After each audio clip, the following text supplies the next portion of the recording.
Welcome to another OCD Recovery Instagram Live. I thought I would come on here briefly because I haven't been on for the last maybe as long as a week.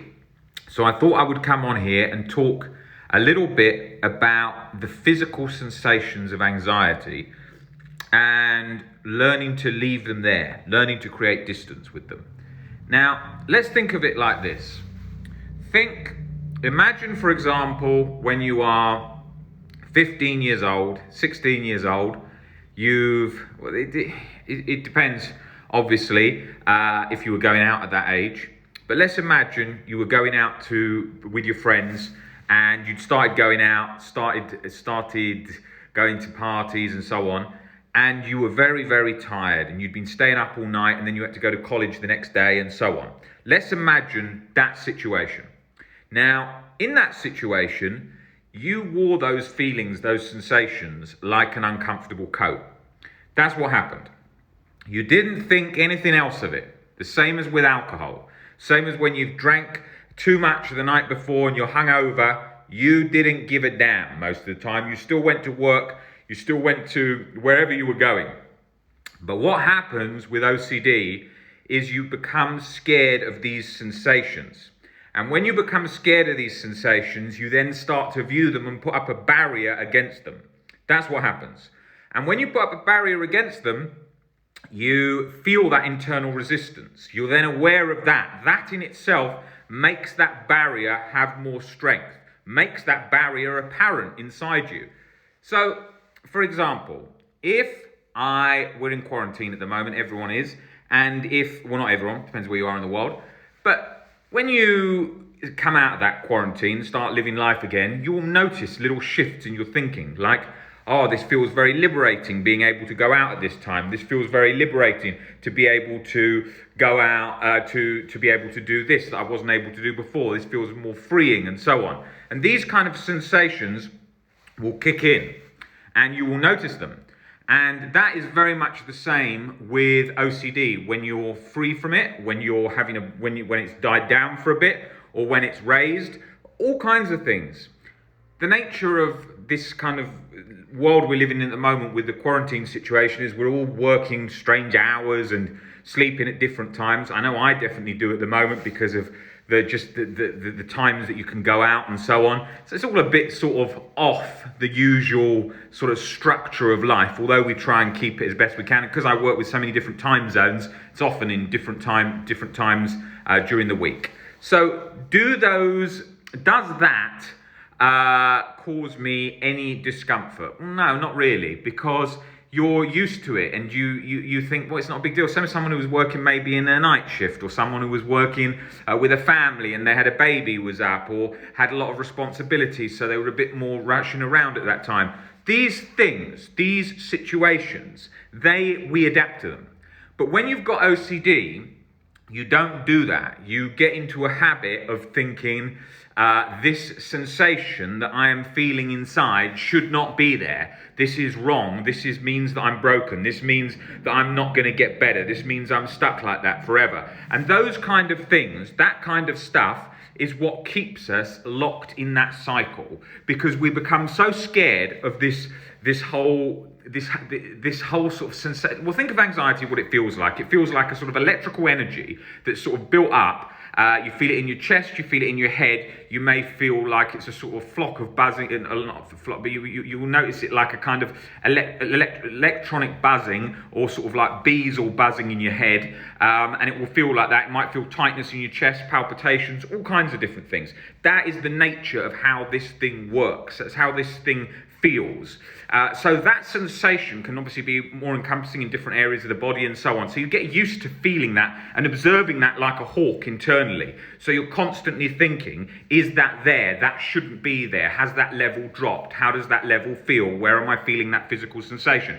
And so on. And that's what's keeping that whole cycle really ramped up, because you are viewing it like that. Especially when people have problems with sleeping or eating. What they tend to do is they tend to then think, that I can feel it now, that means I can't sleep. Or I can feel it now, that means I can't eat. And that whole thing becomes a massive problem, because then you're watching it like it's an invader on you, in you, an invader, and you're trying to reject that. You're trying to get rid of that. So you've got to think of it like when you're drunk, hungover, whatever, you think, oh, it's uncomfortable, it will go. Well, the same as if you have a flu or a cold, but you're not scared of it like you're scared of this. And that is what happens. So we're learning to bring that down. That's especially the case in generalized anxiety disorder, and what I was posting about today in relation to physical generalized anxiety disorder. Now, in that post that I was talking about with the condition that I still have from GERD, even if I never had OCD in my life, and I never had experienced it, right? We all have OCD. Even if you recover, you'll still always have it, but it's not active like it was before. Even if I'd never had OCD, would I have had problems with GERD? Pretty sure. I've got it genetically in my family. My dad's taken stomach medication his whole life, or for a very long time. I have had to go into hospital on 2 or 3 occasions for stomach-related problems in the past, not for the last 10, 12 years, but it's never been great, my stomach, regardless, right? When I was anxious, it used to be really bad, okay? It used to really not be good. But then it came down. Now it doesn't flare up like that. I still get the LPR. That's just a condition which is genetic, that if I was really stressed, I would notice it more if it was flared up at the time, but it comes and goes randomly. Been to various specialists over the years for LPR and spoken to many people with it, and it's just a sort of genetic thing that doesn't seem to go. The same as like you might have eczema, you might have that. It flares up a lot more with anxiety, but you still have it regardless of the anxiety. That was very much the case with me. And you've got to roll with those things, because you're going to get this stuff in life. This stuff is going to happen. Different things. You're not going to have people aim too much for perfection. Oh, I want to get my OCD and anxiety completely gone so I have no problems whatsoever at all. I'm perfectly intact inside. You ain't going to get that.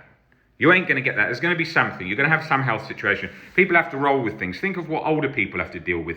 People going in and out of hospital all the time. I mean, I work with a lot of people that have got very difficult situations. People with cancer, people with terminal cancer, all kinds of things like that. And I see people so relaxed about their days, going from operation to operation in really things that I would think, God, I really wouldn't like that. That'd be challenging at this time. And they're doing all that stuff. So it is a perspective. What's LPR? Laryngeophobial, I don't know how you pronounce it exactly. It's laryngeophobial reflux disorder.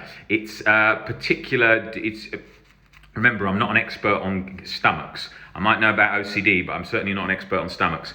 And it's a condition where basically the vapor from the acid in the stomach comes up the esophagus, creates a kind of barrier in the throat, so it can make sometimes sort of eating, if it's raised, feel like you're sort of eating through a straw, and it can make breathing feel restrained. You can read about it online. It's a condition that developed during a very anxious period I had in the past. It sort of developed overnight along with insomnia, and it never ever fully went. So obviously all the anxiety, intrusive thoughts, that went, but that symptom still persisted. Now that wasn't a symptom. It was something that was possibly there and going to happen anyway, but flared up at that time. The same as you'll meet people, you're never gonna meet a human that hasn't got who doesn't have any sensationary problems at all. You'll have people that have problems sleeping that haven't got anxiety. That's a key point to remember. There's a lot of people who have problems sleeping without anxiety. Now, I never used to have a problem sleeping ever until anxiety got really bad. Then it became a problem. But there are a lot of people that have problems with sleep. They have problems with sleep just because of thinking a lot, or their sort of ideas of, oh, I've got to think about everything now. It's time to rest. They think now I need to sort of go over the whole day, or they just generally didn't sleep well. I mean, there's a lot of people like that. So what you want to think is stop aiming for this bloody perfection with things, you know? That causes a nightmare. Too many people are thinking, oh, okay, I've got to get all this anxiety gone, get all these sensations gone, then I'll be really intact, perfectly recovered. It'll be a sort of internal peace, heaven, Disney-like state in my head. Forget it. Start thinking about, maybe even if it was there 10, 20, 30%, I can still live a damn good life. And that makes you a lot better and a less perfectionist and specific, trying to get everything perfectly in place, because that is a complete disaster. And I did that. I was constantly, all the time, trying to make sure, absolutely 100%, that every sensation was gone, that I was perfectly intact as I felt I was at 17, but I wasn't. At 17, I still had some OCD, and at 15, I still had some OCD, then I had other concerns. So you'll always have something that will be there. So that's the message that I wanted to come on and talk about today, is stop aiming for absolute perfection. Go along for what works for you and gives you a good quality of life enough. But people live with all kinds of ailments and go along fine. And stop trying to sort of force that you're in the best possible position in your mind. What's this speaking about? Anxiety disorders, GAD, OCD, all these kinds of things. And answers on another Instagram live soon. I won't be doing those today, but I'll be back on in the next few days and we'll be doing that. Guys, I will see you then. I look forward to going through all your question and answers in relation to OCD or other anxiety disorders, and we will speak then. Take it easy, guys. See you later.